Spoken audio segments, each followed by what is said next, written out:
It is used to treat migraines, neuropathic pain, and depression.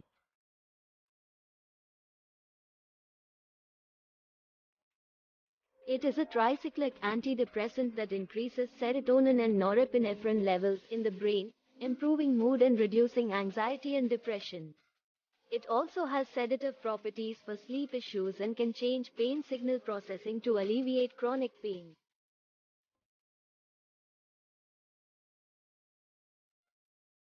Take this medication for the recommended amount of time and dosage, according your doctor's instructions. Take it in its entirety. Do not chew, shatter, or crush it. It can be taken with or without food, but it's best to take it at a set time. Thank you.